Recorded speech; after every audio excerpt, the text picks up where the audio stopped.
If you haven't been here before, welcome to the eBusiness Boss channel. My name's Nick and I'm a full-time Amazon seller. We've set up this channel to help, hopefully, people like you learn more about what we do, and that's sell on Amazon full-time. We do a load of other things to make money online, but that is our core business, and that is what a lot of the time the focus is all about on this channel. So, in this video, I'm going to talk to you about the products you should avoid as a complete beginner, or maybe even an intermediate seller, when selling on Amazon. So we have made plenty of mistakes over the years, and by watching this content, watching videos like this, you can learn a lot from it.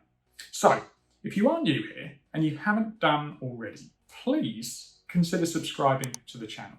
Turn on the notifications bell because that way you'll be the first to know about useful videos just like this.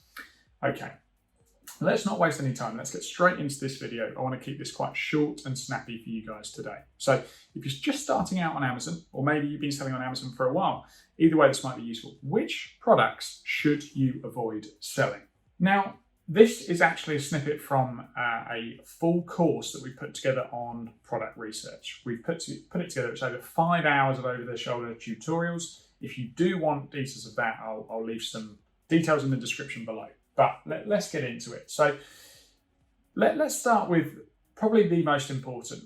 I would avoid easily breakable, fragile products because in transit, especially if you're importing things from the Far East, if your goods have got a long way to travel, you're just increasing your risk. And if you're just starting out and your goods become damaged, well, you can, of course, and you should be covered in some form of insurance, but you are running quite a big risk because if suddenly the goods become damaged, then a lot of your money is going to be tied up for some amount of time, if not forever. So please take that point seriously. And don't worry, we're not just going to go through this slide. I am going to show you some real examples of products that I would avoid. And I'm actually going to show you a product that we nearly sold once until we discovered that it did, of course, have a design pattern on it.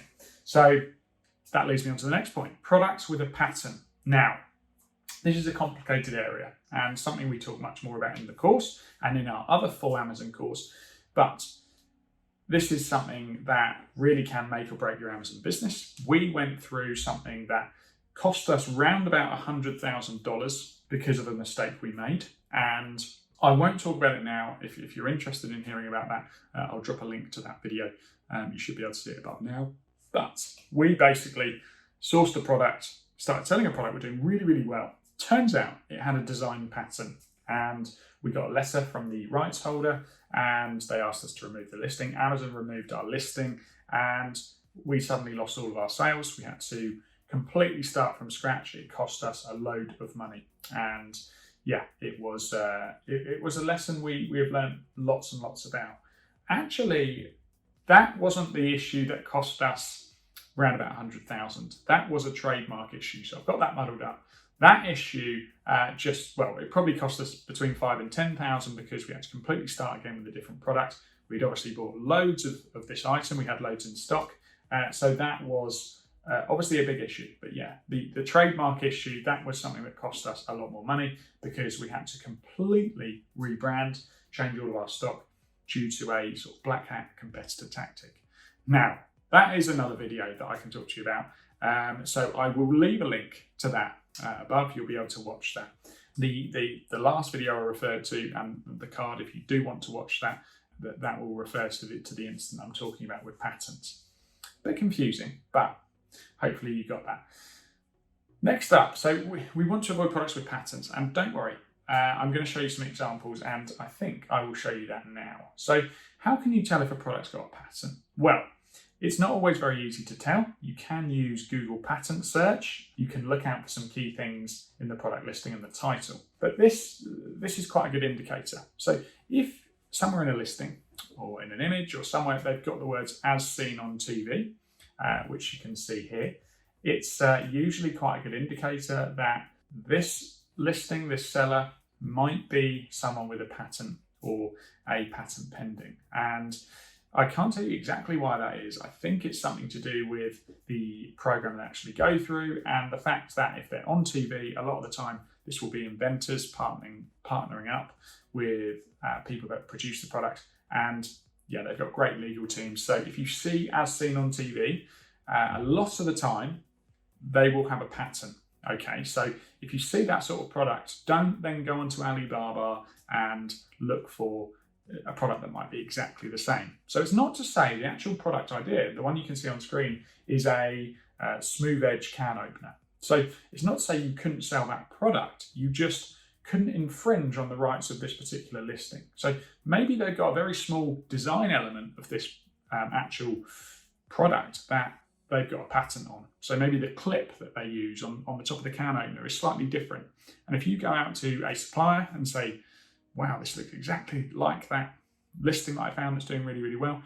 If that's the same product, and a lot of suppliers will produce exactly the same products, in the Far East, we've come across a number of suppliers that will actually produce products that over in Europe or over in the US, they're not supposed to be doing that. They've got patents. People actually hold the design rights to those products, but they still produce them. So do not trust your supplier implicitly. I'm not even sure if that's a word, but we'll stick with it.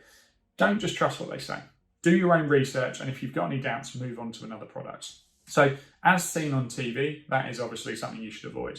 Another quite strong indicator is actually if they've got the words patent or patent pending design in their listing. Yeah, you can look out for that, but it really is something that you should avoid trying to compete with, because yeah, it's going to become very, very expensive for you. And I know lots of people that have made very, very expensive mistakes by selling products that actually they weren't supposed to. Okay, so look out for that. Any mention of the word patent, patents, and you can use Google's patent search, but if you're really struggling, you really want to do a product, just hire a patent attorney, a patent lawyer, and ask them to carry out a basic search for you, and they'll be able to tell you if the product you want to sell, or they should be able to give you a good indication anyway. So this was the product that a few years back we really wanted to sell, and Sam came to us and was like, guys, these knit combs are insane, we need to be selling them. And yeah, they did look really, really good. I mean, this was years ago, so this seller here, Nitty Gritty, was the top seller. They still are, and for good reason. I'll tell you about that in a moment. But they had way less reviews, and the whole market looked pretty good. Even though they're quite low cost, these things are really, really cheap to produce. The issue would have been, well, we actually found a supplier in the Far East. I could probably find their Alibaba listing for you now, that was basically selling this exact same design. And you see the comb bits, the bits of metal.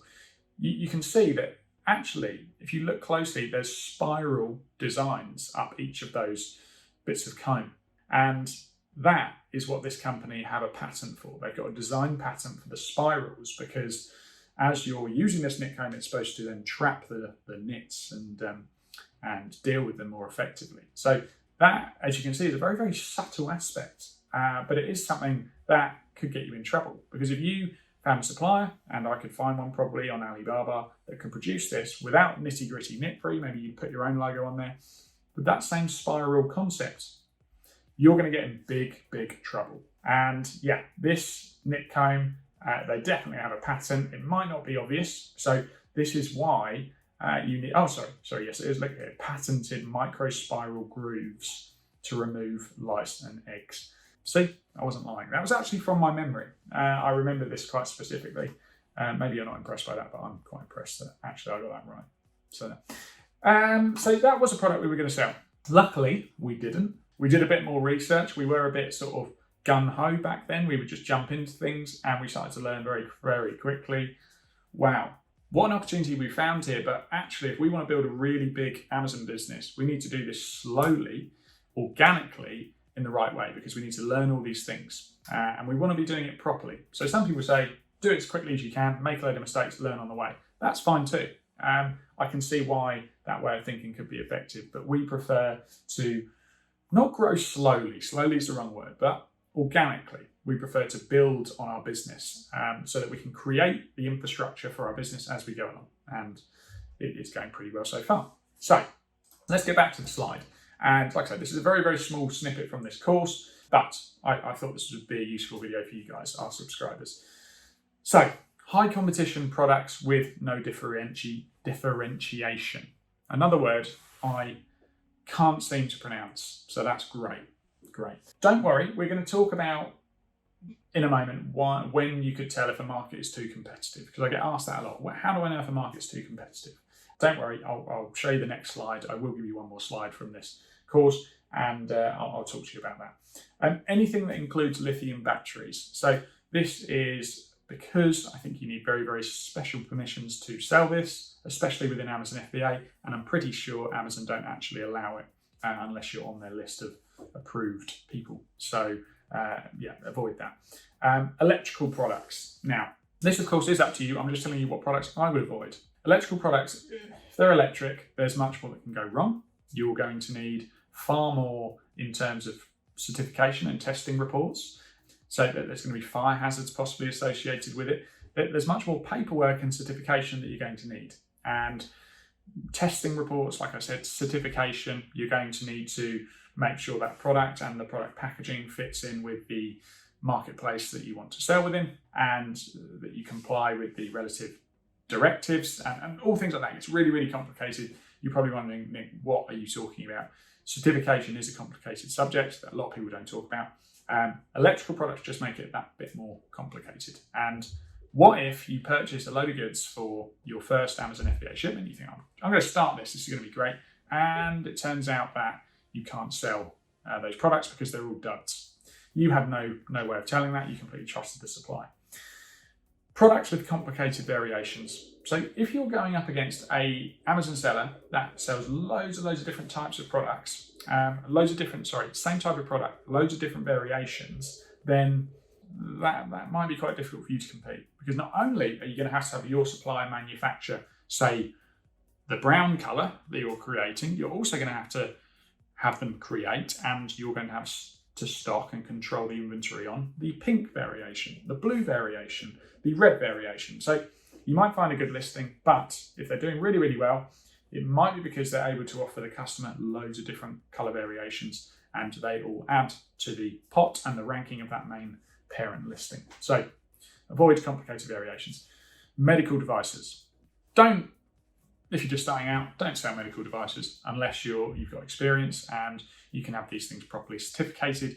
You're going to have to register them with the proper authorities, because otherwise not only can you be in trouble with the government and any sort of authority body, trading standards here in the UK, you'll be in trouble with Amazon if you don't and you can't provide the right documentation to show these things are safe. So yeah, do not just find a product opportunity that's a medical device and blindly go, yeah, great, I trust what the supplier says, I'm going to take the risk. Well, you do it if you want, but you're probably going to not have a business for very long. You might even end up in prison, so that wouldn't be good. I don't want that for you. Products used by children. So this, of course, is again, all of these are up to you, but we prefer to avoid these because we just think, well, it's a higher risk person using that product. And one thing you would have to be sure of is that they're properly certificated. You've got all the correct warnings on your packages. So there's lots more legislation, certification requirements with products like that. So that's why we say, we personally avoid products for young people and any vulnerable people. Okay, so when is a market too competitive? Well, as a new seller, these are the guidelines I would follow to allow you to avoid competitive markets. So review count. Now, tools like Helium 10, which we talk about, we use a lot. The average review count, it takes on everyone on that page, but you can go by that, or you can go by the top 5 sellers. So if the top 5 sellers have got less than 100 reviews, that might be an opportunity for you. Between 100 and 500, we would refer to that as medium competition. Really when you get over 250, I suppose things do change quite a bit.